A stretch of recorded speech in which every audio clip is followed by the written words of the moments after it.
Bonjour et bienvenue à ce webinaire d'aujourd'hui. Discussion sur la sécurité. Commençons par assurer la sécurité du personnel et du lieu de travail. Je suis Patricia Sullivan-Taylor, chef de la direction au bureau responsable de la stratégie des politiques de l'engagement des partenaires à l'Organisation des normes de santé et à Agrément Canada. Je suis également vice-présidente de l'Ordre des infirmières et infirmiers de l'Ontario. Je suis reconnaissante de me joindre à vous depuis le territoire traditionnel du territoire des Anishinabek de Mississauga, connu sous le nom de Peterborough, en Ontario. Ce territoire continue d'abriter des peuples des Premières Nations de tous ordres. Je suis ravie de souhaiter la bienvenue aux nombreuses personnes qui se joignent à nous. Merci de vous présenter dans la boîte de clavardage si vous le souhaitez. Nous avons aussi des panélistes de 4 instances de l'Est et de l'Ouest et du centre du Canada. Et nous avons des participants de partout au Canada. Nous sommes très heureux de nous associer à Excellence en Santé Canada, qui s'appelle ESC également, et dans le cadre de la Semaine canadienne de la sécurité des patients, et de vous présenter ce webinaire en anglais et en français. Nous avons des interprètes qui sont à pied d'œuvre si vous voulez entendre le français. Si vous avez des questions au sujet de la sécurité, n'hésitez pas. Alors, ce webinaire est enregistré et tous les participants recevront l'enregistrement ainsi que les communications. Vous pourrez donc partager l'enregistrement dans votre réseau. Par ailleurs, il y aura des ressources qui seront versées dans la boîte de clavardage pour que vous puissiez les consulter à loisir. Si vous avez autre chose à ajouter à la boîte de clavardage qui pourrait être utile aux autres participants, faites-le. Au bas de l'écran, vous pouvez choisir l'anglais ou le français si ce n'est déjà fait. Et pendant la séance, veuillez vous servir de la fonction de clavardage pour nous dire d'où vous nous provenez et servez-vous de la fonction de questions et de réponses, l'icône au bas de l'écran, si vous avez une question précise. Toutes les questions auxquelles on ne répondra pas aujourd'hui seront couvertes dans les réponses que nous vous enverrons par courriel par la suite. Alors aujourd'hui, avant de présenter nos panélistes, je souhaitais voir les résultats de notre premier sondage. Merci à ceux d'entre vous qui avaient répondu. Nous avons déjà beaucoup de gens qui sont convaincus par la relation entre la sécurité du personnel et la sécurité des patients. Alors, c'est une excellente nouvelle. Alors, j'espère que d'ici la fin de la séance, vous trouverez que c'est effectivement le cas si vous n'êtes pas encore convaincu. Alors, aujourd'hui, les panélistes que je vous présenterai dans un instant mettront en lumière les expériences qu'ils ont vécues. Graham Lowe et Melanie Jameson vous parleront aussi de la méthodologie d'enquête, du processus de mise au point et l'explication également derrière leurs efforts. Alors, comme je le signalais, je souhaite remercier ESC, non seulement dans le cadre du partenariat de cette semaine, mais aussi parce que ESC nous donne la plateforme, l'interprétation simultanée et le soutien technique qui permet l'organisation de ce webinaire en anglais et en français. Alors, j'aimerais demander à tous les panélistes d'allumer leur caméra tandis que nous les présentons pour que vous puissiez voir de qui il s'agit. Alors, je demande de vos panélistes d'allumer leur caméra pour que nous puissions les voir. Alors, d'abord, je présente Graham Lowe, qui est enseignant et professeur émérite à l'Université de l'Alberta, qui est également expert conseil et auteur et qui a écrit un ouvrage sur l'organisation des normes en santé. Heather Campbell, qui est coordonnatrice de la qualité et de la sécurité des patients au Manitoba. Melanie Jameson, qui est des programmes internationaux de HSO. Et Surya Anjem, qui est gestionnaire service au personnel pour Northwood en Nouvelle-Écosse.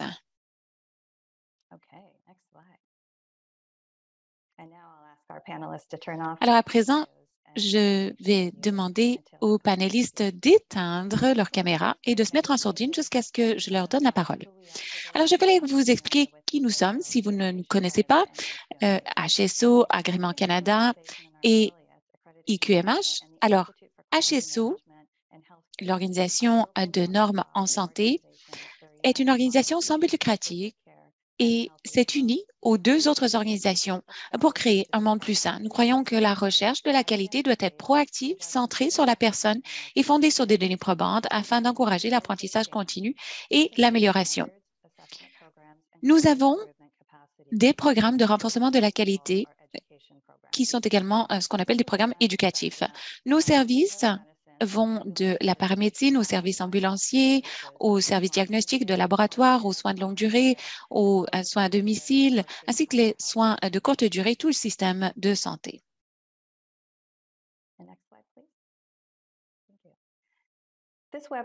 Alors, ce webinaire est directement lié à notre vision des soins plus sûrs dans un monde plus sain. Tout le monde devrait avoir accès à des soins sûrs où qu'ils se trouvent, ou qui qu'il soit. Et toute personne qui prodigue ces soins doit être également dans un milieu sécuritaire et soutenu. La définition de la sécurité comprend les facteurs physiques, psychologiques, mais aussi culturels et même environnementaux. Tout le monde devrait avoir la capacité d'atteindre son plein potentiel, quel que soit leur lieu de résidence ou qui qu'il soit. Notre définition va au-delà d'une définition conventionnelle de la santé et se centre également sur l'équité. Nous voulons que le monde soit un monde meilleur et cela est conforme à notre point focal d'aligner nos actions à celles des autres, dont les objectifs de développement durable des Nations unies, dont les objectifs de développement durable 3 et 14. 3 sur le bien-être et 14 sur les changements climatiques. Le webinaire d'aujourd'hui se centre sur notre priorité stratégique au centre de l'écran qui vise à améliorer la sécurité des patients et du personnel. Les données montrent qu'il existe des liens importants entre les cultures qui favorisent la sécurité de travers et celles qui favorisent la sûreté des patients. Et ces cultures se renforcent et abordent certains des mêmes domaines qu'on abordera aujourd'hui, notamment le travail d'équipe, la dotation en personnel suffisante, la bonne communication et la confiance. Vous verrez qu'on fait référence à la stratégie un peu plus tard et nous veillerons à ce que cela soit versé également dans la boîte de clavardage. Vous poserez peut-être la question, pourquoi est-il important que le personnel soit en sécurité? Eh bien, pourquoi ce besoin d'enquête également? Le plan d'action mondial pour la sécurité des patients de l'OMS de 2021-2030 préconise des approches internationales pour établir une culture de la sécurité à l'échelle du système de santé. Cela comprend des enquêtes régulières sur la culture et la sécurité à des organisations de santé. Et on doit s'en servir pour combler les lacunes et instaurer une culture de la sécurité. Ici, au bas de l'écran, vous voyez que nous mettons en exergue ou à gauche de l'écran, vous voyez que nous mettons en exergue 7 éléments principaux du cadre d'action de l'OMS. L'objectif 5 se concentre sur les travailleurs de la santé, l'éducation et les compétences également du personnel de santé. La sécurité du personnel se trouve aussi dans le rapport de 2021 où on explique que la sécurité des patients doit être greffée aux autres mesures des systèmes de santé performants. Et plus récemment, en 2022, dans un autre rapport de l'OCDE, on a déterminé que 2 travailleurs de la santé interrogés sur 5 estiment que les effectifs étaient suffisants dans leur milieu de santé pour assurer la sécurité des patients ou que les erreurs ne seraient pas retenues contre eux. Seule la moitié de ces travailleurs pensent que la direction de leur hôpital offre un climat de travail qui favorise la sécurité des patients, qui montre que la sécurité des patients est une priorité absolue. Beaucoup de gens dans les organismes de santé à l'échelle du Canada évoquent le harcèlement. Les risques les plus fréquents dans le domaine de la santé sont les blessures psychologiques.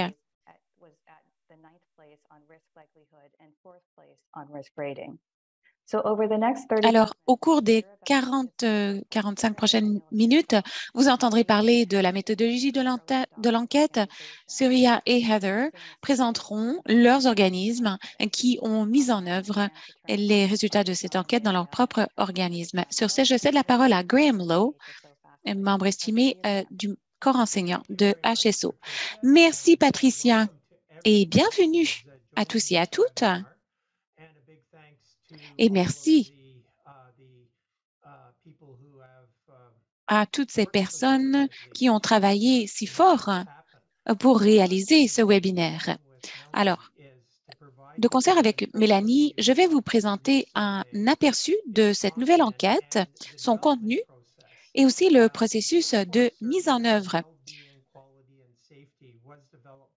Cette enquête a été mise au point par des organismes qui s'attachent aux normes afin d'avoir une évaluation complète de l'environnement de travail, du bien-être, de la sûreté et de la qualité des soins. Donc, on intègre tous les aspects. Alors, la nouvelle enquête donne des mesures concrètes qui peuvent mener à des améliorations dans tous les domaines prioritaires.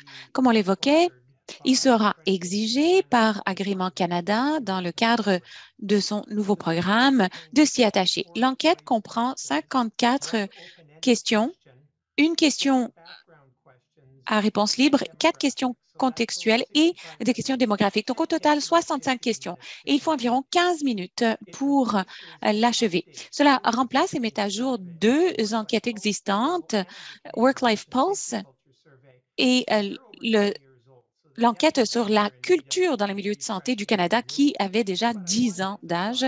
Donc, il était important de les mettre à jour. Il s'agit d'une toute nouvelle enquête. Ce n'est pas une fusion des deux anciennes enquêtes.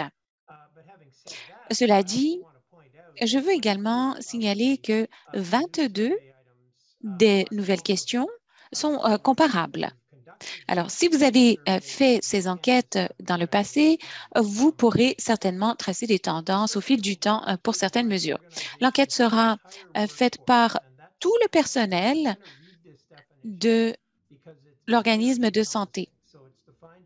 Alors, c'est-à-dire tout le monde qui travaille au nom d'un organisme à une équipe ou plus d'une équipe dont les personnes salariées, travailleurs horaires, temporaires ou contractuels dans des rôles cliniques et non cliniques, médecins, travailleurs réglementés, non réglementés de la santé et tout le personnel de soutien qui participe à la prestation des services au sein de l'organisme de santé. Donc, essentiellement, c'est tout le monde qui est payé pour travailler dans cet organisme. Un grand nombre des questions de cette nouvelle enquête sont associées à des mesures concrètes, alors que d'autres mesures des résultats importants pour la qualité des soins. Alors, ici, vous voyez, bon, c'est peut-être un peu plus difficile que je ne le souhaitais à lire, mais je vais mettre en exergue certaines questions.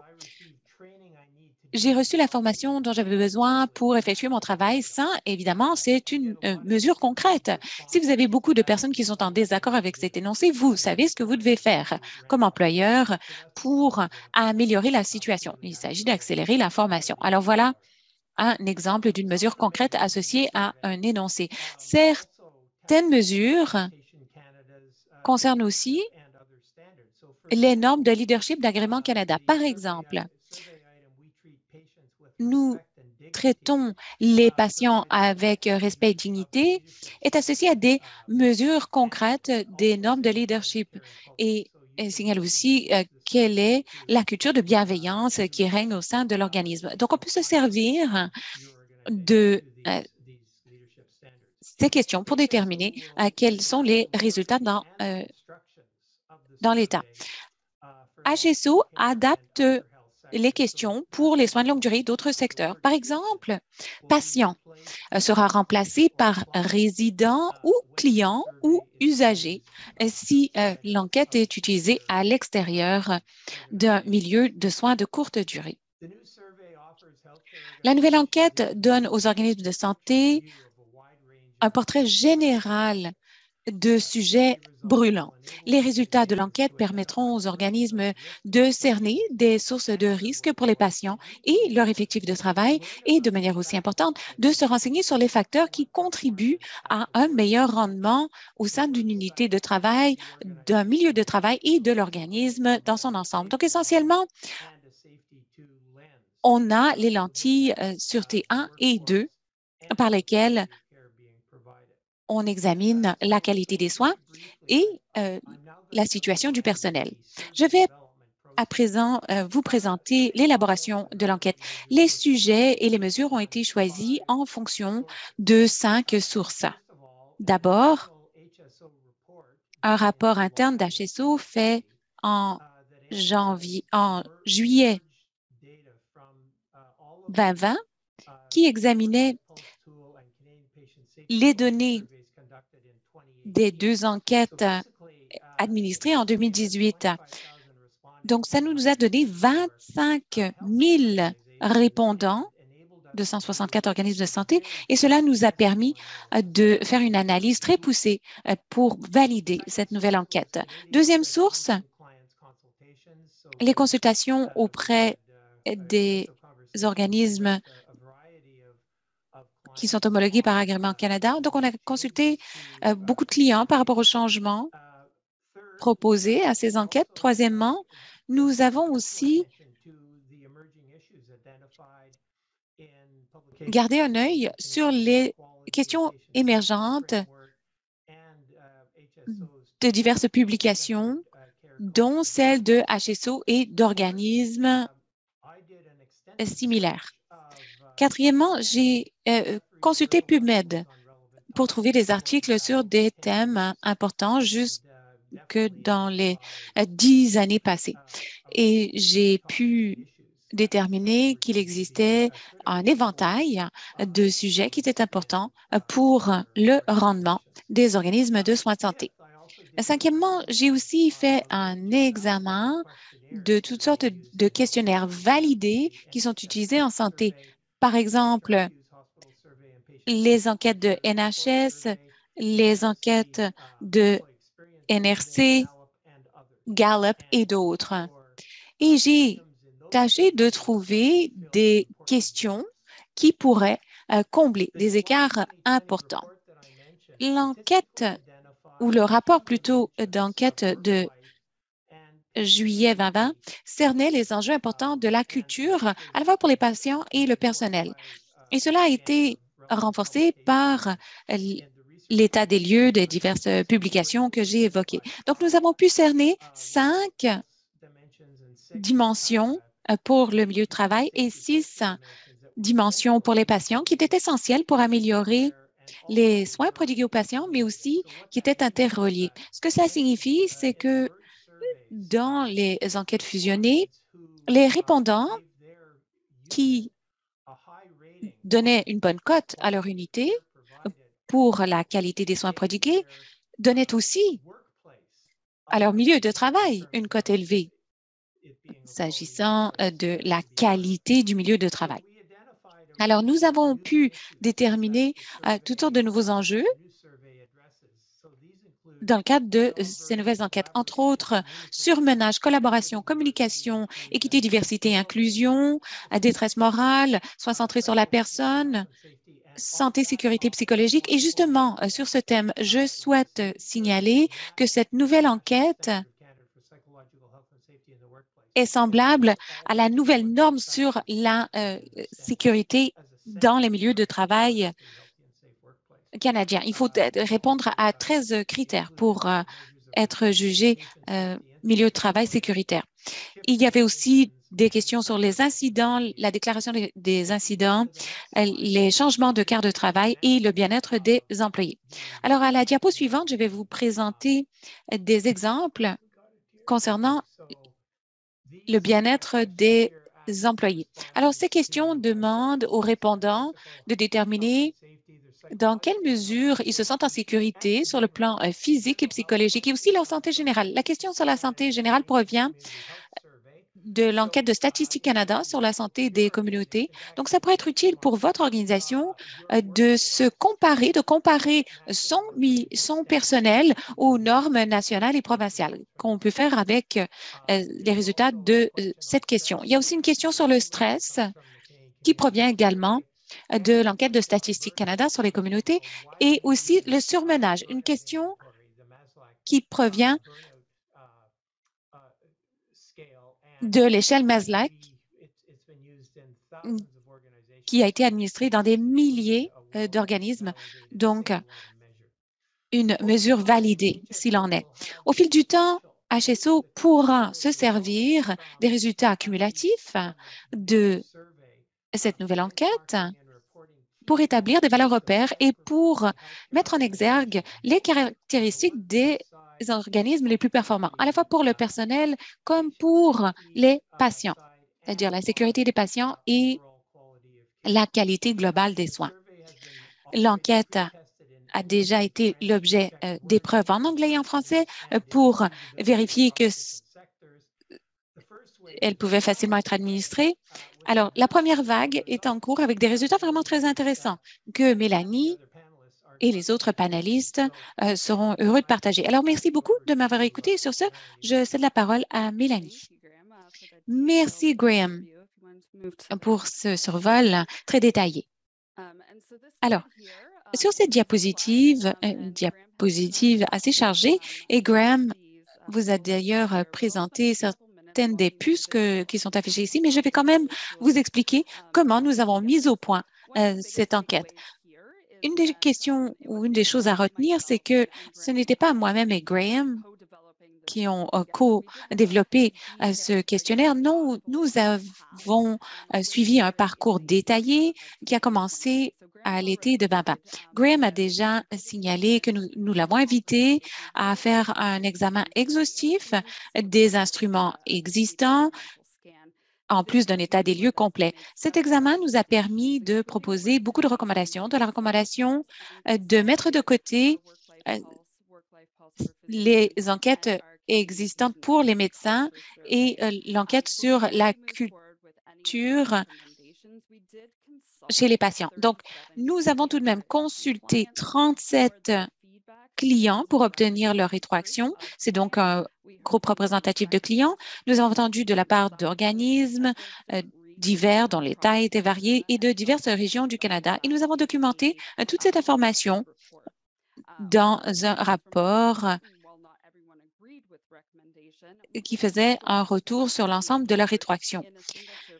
Nous avons donc obtenu beaucoup de soutien pour la mise au point de cette enquête et c'est la raison pour laquelle nous avons mis au point cette enquête sur le bien-être, la qualité et la sécurité de HSO. Une fois le projet d'enquête en place, nous avons créé un groupe de travail composé de 8 organismes qui représentaient divers secteurs et qui nous ont permis de co-concevoir l'outil et d'y mettre la dernière main grâce à leurs recommandations, dont toutes d'ailleurs ont été intégrées dans la version mise à jour de l'enquête. Ensuite, nous avons pu mettre le questionnaire à l'épreuve. Nous avons reçu plus de 650 réponses de la part de membres du personnel. Nous avons recueilli des observations de divers secteurs, régions, professions et nous avons d'ailleurs déployé l'enquête en anglais et en français. Dans l'ensemble, la rétroaction était très positive par rapport à l'enquête. Nous avons demandé aux membres des effectifs de la santé d'évaluer l'enquête. Ils comprenaient pourquoi on leur posait la question, ils comprenaient quel était le contenu de l'enquête, ils estimaient que le libellé était pertinent des questions et ils estimaient que l'ensemble des thèmes importants étaient mesurés. Nous avons apporté quelques modifications à l'outil cependant et nous avons tâché de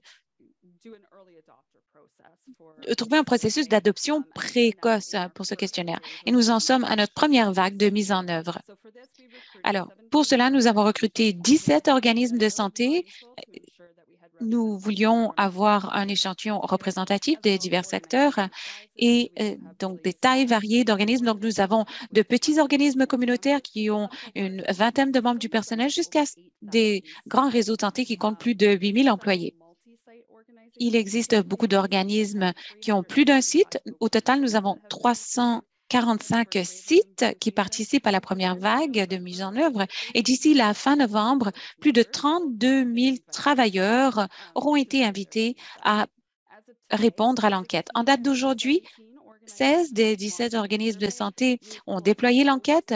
Nous avons recueilli plus de 7 000 réponses et ces nombres augmentent tous les jours. Alors, les taux de réponse changent tous les jours, mais à l'heure actuelle, on est dans une fourchette de 14 à 98 selon l'organisme. Le 98 vient d'un organisme qui a 120 membres du personnel. Donc, il y a manifestement beaucoup de volonté de la part du personnel de remplir cette enquête. Nous allons clore la période de collecte de données en novembre et ensuite, Graham et moi continuerons de travailler aux données pour produire une analyse complète des données et pour produire un rapport technique très tôt en 2023, ce qui permettra d'éclairer les mises en œuvre futures de notre enquête sur le personnel de santé.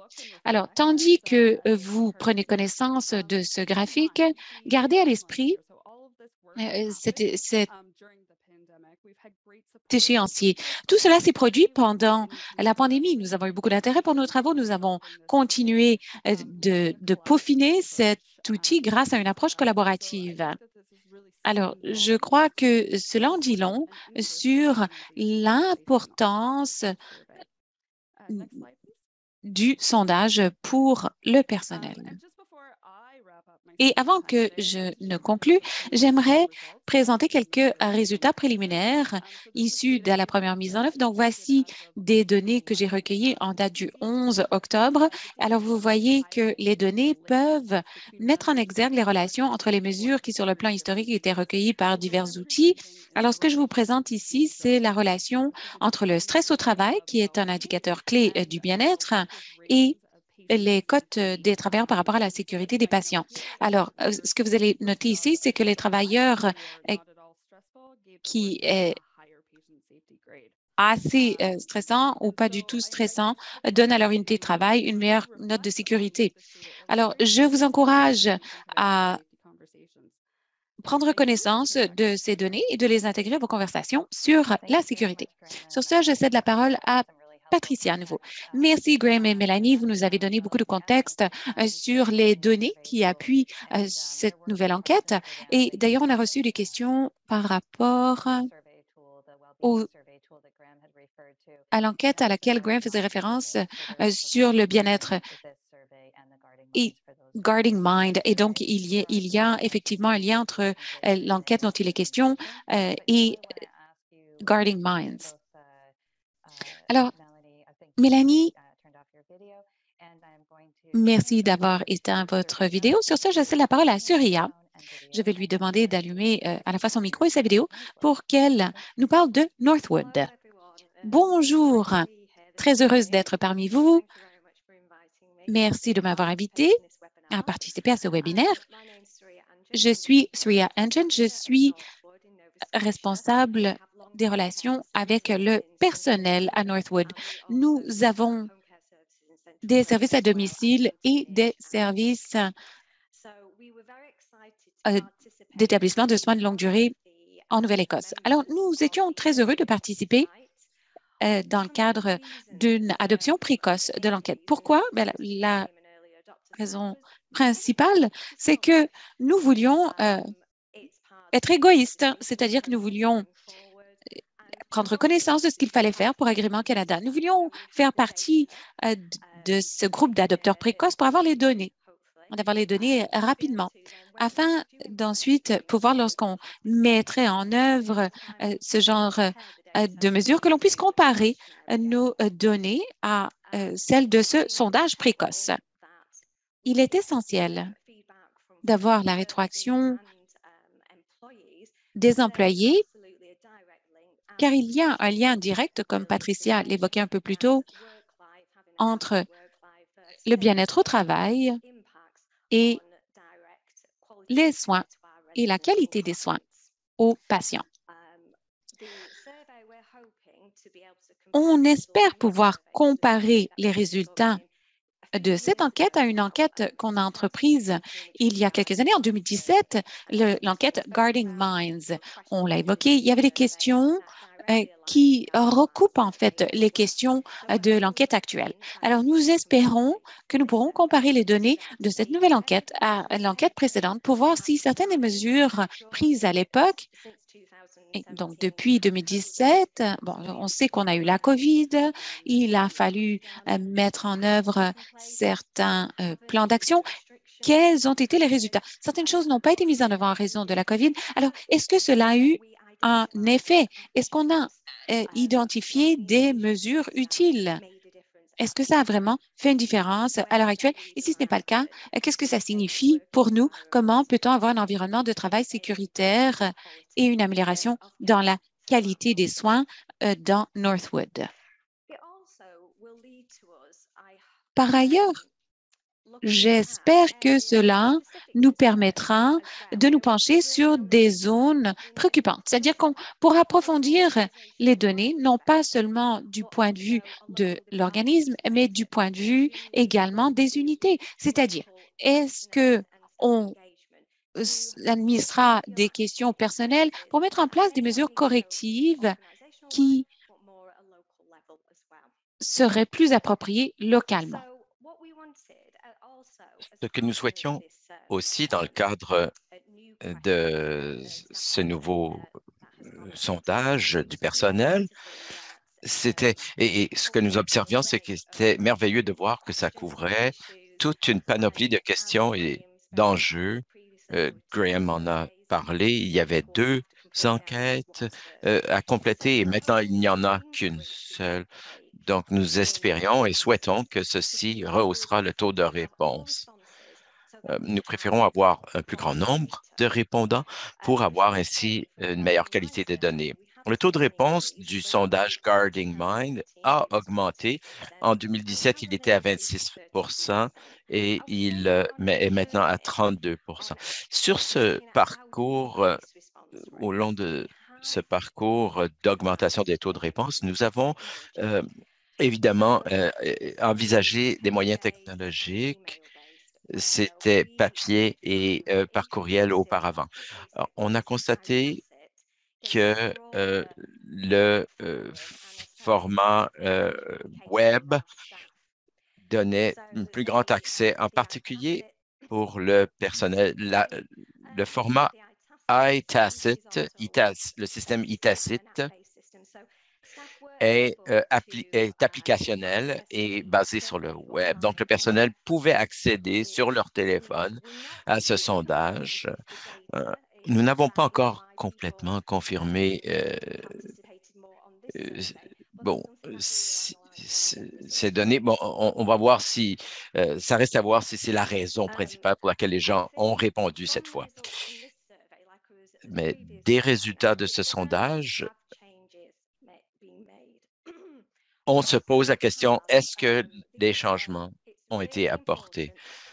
Par ailleurs, il est très important de voir que les résultats soient communiqués à un conseil sur la qualité pour ensuite filtrer à tous les niveaux de l'organisation parce que ces résultats viendront informer les plans d'amélioration de la qualité, seront inclus dans le plan stratégique des prochaines années et ça fera partie aussi des plans d'exploitation, les plans d'opération.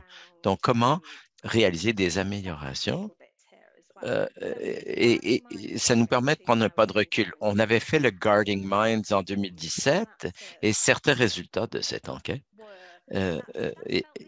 nous indiquaient que le personnel se sentait mobilisé, engagé, qu'il connaissait les objectifs, qu'ils connaissaient leur organisme, mais certaines choses mises en lumière comme nécessitant de l'amélioration tournaient autour de la diversité, la santé mentale en lieu de travail et le lien que cela a avec la sécurité de l'environnement, le développement du leadership et l'imputabilité. Donc, l'accent a été mis au cours des dernières années sur ces points et le fait de mettre des plans d'action en place sur un virage au niveau du leadership. Donc, on avait un congrès du leadership, une réunion à grande échelle de tous les gens à la grandeur de l'organisme qui viennent partager des idées et voir comment les différents services et départements peuvent travailler ensemble pour atteindre des objectifs liés donc aux résultats des clients, des usagers, des résidents. Il y avait aussi du travail sur le leadership et une meilleure éducation euh, en matière donc des cours offerts à Dalhousie pour former les cadres. Ce qu'on voit et ce qu'on peut se demander, c'est est-ce que les actions qu'on a entreprises ont fait une différence ou pas? On a maintenant une visibilité là-dessus. Les plans d'action ont été mis au point. Donc, on cherche à développer un milieu de travail respectueux et soutenant. Et, en matière diversité d'inclusion, il y avait aussi un élément, une composante d'intimidation. Certains ne se sentent pas en sécurité en milieu de travail. Donc, comment répondre à ces préoccupations? Le contrat psychologique avec un organisme est très important pour s'assurer qu'il y ait un sentiment de sécurité au sein du personnel, qu'ils souhaitent venir au travail et qu'ils aient à cœur le bien-être de nos résidents et clients. Il sera intéressant de comparer les résultats, de voir les résultats et de comparer à l'enquête Guarding Minds pour voir si la perception des employés aura changé, de voir quels changements auront été introduits, quels sont les résultats éventuels de ces changements. Est-ce que cela a fait une différence euh, dans ce cheminement des dernières années, tant pour le personnel que pour les usagers et résidents? Donc, l'une de nos valeurs, et là on parle d'amélioration, ça rime très, très clairement avec nos valeurs, la personne d'abord, l'imputabilité et qu'on peut toujours faire mieux. Donc, on reçoit des commentaires et de l'engagement à l'effet aussi qu'on devrait partager et on va partager les résultats avec le personnel, de même qu'avec les résidents, usagers et familles de ceux-ci pour obtenir des commentaires sur ce que nous pouvons faire mieux au sein de l'organisation. Donc, fondamentalement, je dois dire que c'est vraiment passionnant de faire partie de cette mise en œuvre précoce. Nous avons hâte de voir les résultats. Et essentiellement, c'est tout ce que je voulais vous dire aujourd'hui. Je sais que mon temps est limité. Je vérifie mon téléphone là et j'ai dépassé de 2 minutes. Mes excuses, Patricia. Alors, je rends le micro. Merci, Surya. J'adore vous entendre parler de vos expériences, tant du point de vue de l'engagement et du point de vue des liens que vous pouvez faire entre l'enquête et Guarding Minds. Ça fait déjà 5 ans. On dirait que ça fait si longtemps maintenant et il y a eu beaucoup de choses qui se sont passées entre-temps. Merci d'avoir partagé cela. Et j'ai bien aimé vous entendre dire que vous avez fait des mesures d'engagement local et vous assurer donc de communiquer qu'ils verront les résultats et ensuite que vous faites filtrer vers le haut dans l'organisation. Et ces choses figurent désormais dans le plan opérationnel, dans le plan stratégique et ainsi de suite. Ça fait plaisir à entendre. Donc, les panélistes, je pense, auront des questions pour vous et certains des membres de l'auditoire aussi. Je passe donc le micro à Heather pour lui donner suffisamment de temps pour dire ce qu'elle a à dire également, partager avec nous. Donc, Surya, vous pouvez éteindre votre micro. Heather, vous avez la parole pour parler donc de votre parcours à la Interlake Eastern Regional Health Authority. Merci beaucoup. Alors, cela a ses avantages de venir en dernier parce qu'on profite de tout ce que les autres ont dit auparavant et on peut réfléchir et intégrer au besoin cela dans mes propos. Je m'appelle Heather Campbell. Je travaille pour la région Interlaken Eastern Regional Health Authority. Je suis au Manitoba. Nous avons chez nous, dans notre province, 5 autorités régionales. La nôtre est la deuxième plus grande région géographiquement parlant, très étendue, 19 foyers de longue durée ou résidence, 10 hôpitaux, dont la majeure partie est en milieu rural. Donc, le fait de bâtir et de maintenir une culture de la sécurité a toujours constitué un défi dans une région aussi étendue. Dans mon rôle comme coordonnatrice de la sécurité, euh, je suis vraiment une personne des premières lignes. Nous collaborons avec le personnel de première ligne et le leadership clinique pour les aider dans cette tâche très difficile, celle de la mise en œuvre et le soutien d'une culture de la sécurité. Donc, j'ai bien aimé entendre les présentations de ceux qui sont venus avant moi aujourd'hui pour parler de la démarche de développement des outils, des thèmes recherchés et des objectifs aussi. J'aimerais parler de nos expériences en matière de sécurité du patient par le passé et pour ce qui est à venir. Donc, dans le dernier cycle d'agrément et dans les précédents, les outils n'avaient pas été adoptés depuis longtemps. On avait fait le sondage en milieu de travail et de même que le sondage pour l'agrément. Et euh, moi, je suis dans ce poste depuis 10 ans. On avait comparé les sondages, les résultats d'un cycle à l'autre, et tout cela est venu éclairer nos plans de sécurité du patient. Lorsque notre directeur est venu nous dire que nous allions être un adopteur précoce, évidemment, nous en sommes réjouis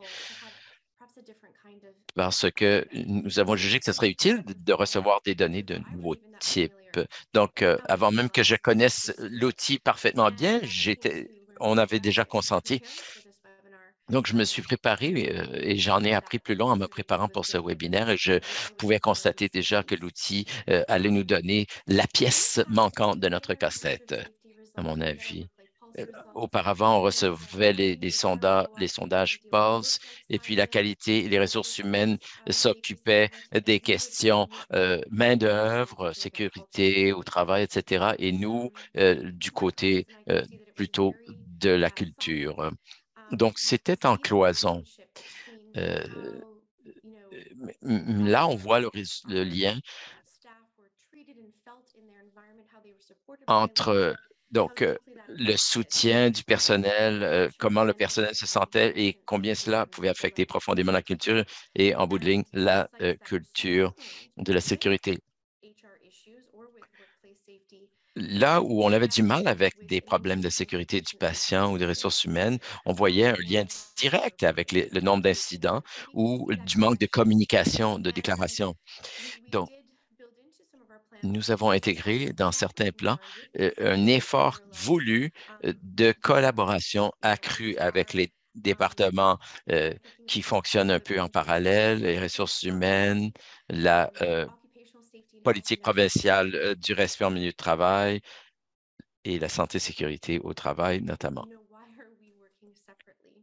Pourquoi on se posait la question, travaillons-nous de façon cloisonnée? Donc, je pense que mon Internet a des ratés. Mes excuses s'il y a eu une immobilisation de l'écran. Non, ça va, Heather, vous pouvez continuer.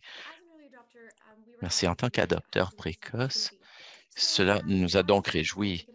C'était une vraie occasion. Donc, je voulais obtenir autant de réponses que possible. Et je peux vous dire déjà que nous avons un bon taux de réponse jusqu'à maintenant. Nous espérons faire encore mieux, mais avons déjà dépassé les chiffres de la dernière enquête sur la culture de la sécurité. Nous avons près de 4 000 employés et nous sommes à 28 et nous visons et nous efforçons d'atteindre plus de façon active. Euh, Si nous n'atteignons pas notre objectif, néanmoins, nous avons plus de données que nous n'en avions par le passé. Donc, déjà, c'est très utile pour nous. Nous avons collaboré avec le service des communications étroitement pour ce projet et avec l'équipe de leadership régional pour communiquer le message que nous voulons vraiment bien refléter les programmes et les régions. Et notre message a été le suivant. Voici votre occasion d'avoir voix au chapitre en tant que fournisseur de soins de première ligne ou de leader important, de faire entendre votre voix.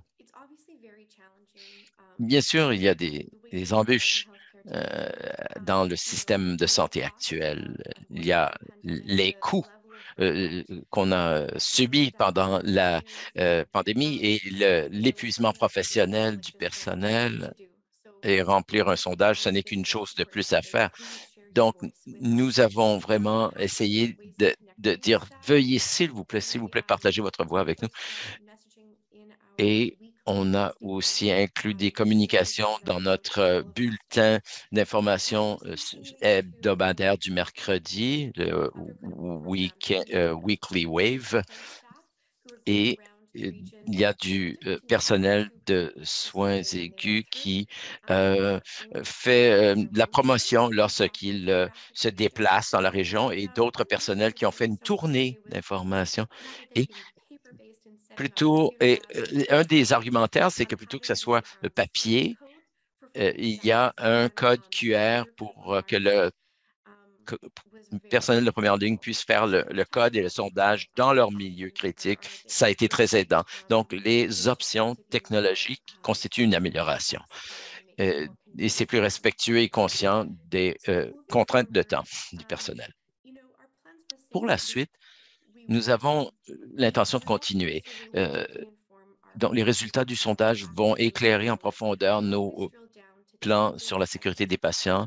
Euh, Nous savons que nous avons différentes cultures dans la région. Il y a une culture qui englobe un peu tout et ensuite des enclaves, des poches selon les sites et même les départements. Donc, nos actions seront ciblées. Et maintenant on a des données probantes qui montrent le lien entre la culture euh, en, en milieu de travail et la culture de la sécurité. Je pense que nous pouvons décloisonner cette approche et faire preuve de plus de collaboration. Euh, donc, sécurité du patient, ressources humaines, leadership, tous peuvent mettre la main à la même pâte pour faire avancer le dossier. Donc, je n'ai pas encore regardé les dossiers. Certains des membres d'équipe vont voir les résultats souvent, mais j'ai hâte de voir les résultats, les données entrées. C'est une merveilleuse occasion de mettre à l'épreuve un nouvel outil. D'après Graham et Melanie, je vois tout l'effort qui a été investi et jusqu'à maintenant, ça s'est très bien passé pour nous et merci de me donner l'occasion de témoigner. Merci, Heather. Et en dépit de ce petit hic technologique, je sais que quelquefois, à distance, c'est plus compliqué. J'apprécie vivement le fait que vous vivez déjà des avantages de votre adoption précoce, collaboration avec l'équipe des communications, tous les canaux qui s'ouvrent à nous. Et vous voyez déjà des bienfaits des taux de réponse qui sont déjà mieux que les précédents. Donc, et je comprends aussi le vaste territoire que vous servez dans votre bassin. Euh, Et merci de vous joindre à nous et de partager cette expérience avec nous. Avant de rendre la parole, il y a des questions dans le Q&A, dans la section questions et réponses. Et nous allons tenter de répondre à certaines d'entre elles ici même, séance tenante. Mais avant cela, chers panélistes, veuillez s'il vous plaît vous brancher à nouveau. Euh, Voir si vous avez tout de suite, j'aimerais vous entendre si vous avez des questions, des commentaires pour Heather, Surya ou Mélanie, enfin, et inversement. Donc, si les panélistes ont des questions ou des réactions à se faire l'un l'autre, c'est le moment. Puis, on passera aux participants, à l'auditoire. D'abord, Heather, des questions, des commentaires adressés à Heather? Moi, j'aimerais dire excellente présentation au pluriel, Surya et Heather. Vous avez soulevé des problématiques et défis absolument concrets. Le simple fait de déployer un sondage comme celui-ci. Le fait que nos organisations doivent déployer un sondage unique intégré viendra faciliter le processus et réduire le fardeau administratif. Il y en avait deux sondages, deux enquêtes précédemment. Maintenant, c'est un. Oui, je serais d'accord avec ce commentaire, Graham. Dans, vous savez, avec tous les sondages, les gens obtiennent ils commencent à souffrir de la fatigue des sondages. Donc, c'est très bien au niveau de la perception du personnel. Et si vous êtes sur la première ligne, cela rehausse la possibilité pour le personnel de contribuer à de meilleurs résultats pour les usagers. Donc, nous accueillons cette nouveauté. Merci. Alors, vous avez utilisé Guarding Minds at Work au travail. C'est un outil excellent. J'ai deux réflexions à ce sujet. D'abord, il y a eu une modification de cette enquête. Elle n'est pas aussi complète peut-être que la précédente. Donc, elle est moins utilisable comme référence désormais, cette enquête. Deuxièmement, dans une organisation comme vous qui a utilisé la première version de Guarding Minds at Work, Il s'agit non pas d'essayer d'arrimer ou comparer intégralement l'ancien sondage au nouveau, mais plutôt de trouver peut-être une poignée d'indicateurs clés qui viennent mesurer vraiment la sécurité, la santé et la sécurité psychologique et utiliser ces indicateurs clés pour suivre vos progrès et communiquer avec votre personnel. Merci, c'est utile. C'est une suggestion concrète et ça se fait très bien, dit Graham, avec cette nouvelle mouture. Quelque chose que j'ai oublié de mentionner. Quelquefois, on parle d'agrément et c'est vraiment tout ce qu'on doit faire, hein, toutes les cases que l'on doit cocher. Mais pour moi, c'est plutôt une question de ce qu'on devrait faire, pas ce qu'on doit faire, ce que idéalement nous devrions faire. Donc, ce n'est pas simplement de satisfaire des exigences, mais d'être animé d'un désir réel de connaître ce que vivent notre personnel, nos membres de personnel. Donc, si vous leur posez des questions, soyez prêts à entendre le beau, le moins beau et tout ce qu'il y a entre les deux. Donc, ils partageront des choses difficiles si vous leur communiquez que vous êtes vraiment intéressé. Ça va bien au-delà d'une exigence organisationnelle et c'est plutôt, je pense, une question de devoir. Une petite réponse à cela, si je peux. Vous avez tellement raison. C'est d'être vraiment engagé à agir, à donner suite aux résultats d'un sondage, d'être authentiquement à l'écoute de votre main-d'œuvre, aux commentaires fournis dans les sondages.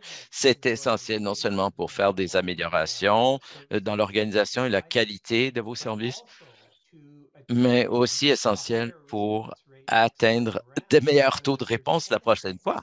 S'il y a bien quelque chose qui réduit les taux de réponse, c'est l'inaction ou le fait de ne pas donner suite aux résultats des sondages actuels. Donc, il faut éviter de tomber dans ce piège. Là, j'étais entièrement d'accord avec vous. J'en ai fait tellement au NHS pendant de nombreuses années. L'une des choses que nous avons observées, c'est que quand on ne faisait pas la promotion de l'action, pas seulement donner suite, mais promouvoir. L'engagement est la clé, Heather, oui, mais aussi quelque chose qui ressemble à des campagnes. Vous l'avez dit, nous l'avons fait au fil des ans. Cela nous a donné des augmentations de taux de réponse. Ce type de campagne fait en sorte que les gens ont vu concrètement des actions. Donc, ce n'est pas qu'un exercice administratif. Il a été donné suite et des différences ont été faites. Merci de ces commentaires et réflexions. J'ai l'impression qu'on pourrait avoir une séance complète là-dessus et, et en personne, c'est ce qui se passerait, mais j'aimerais prendre quelques minutes, si vous le voulez, avant d'aller à notre dernier sondage et la dernière euh, période des mots de la fin de nos panélistes pour 30 secondes chacun. Pardon. Corrigez-moi si je me trompe, Mélanie. Mais il y a quelques questions là dans les questions et réponses. Donc, entre Mélanie et Graham, j'espère que vous pourrez aider à ce sujet. Une question sur le sondage. Est-ce qu'on peut l'utiliser entre la phase d'adoption précoce et le déploiement aux clients d'agrément Canada? Et je pense que non, en ce moment, on ne peut pas adhérer, mais plus d'informations sera à disposition une fois que le sondage sera fermé, qu'on aura terminé cette évaluation précoce. Donc, c'est vous qui allez décider si nous tiendrons un autre webinaire ou un autre mécanisme de partage de cette information. Donc, on explore cette idée, mais il n'y a pas de plan concret en ce moment pour permettre à d'autres d'utiliser le sondage jusqu'à la fin de l'exercice actuel. Mais j'aimerais entendre Graham et Melanie. Oui, c'est bien le cas.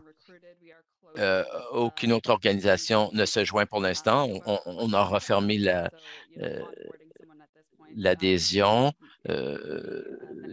parce que l'exercice se clôt en novembre, donc ce serait impossible d'accueillir une nouvelle organisation en ce moment.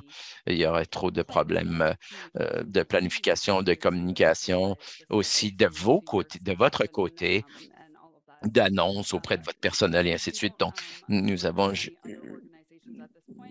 nous n'allons pas recruter d'autres organisations pour l'instant, mais comme Patricia l'a dit, on va prendre ces données, examiner tout cela, puis conclure nos échéanciers avec Agrément Canada et notre équipe numérique, laquelle pourra vous fournir des mises à jour, des nouvelles sur d'autres déploiements.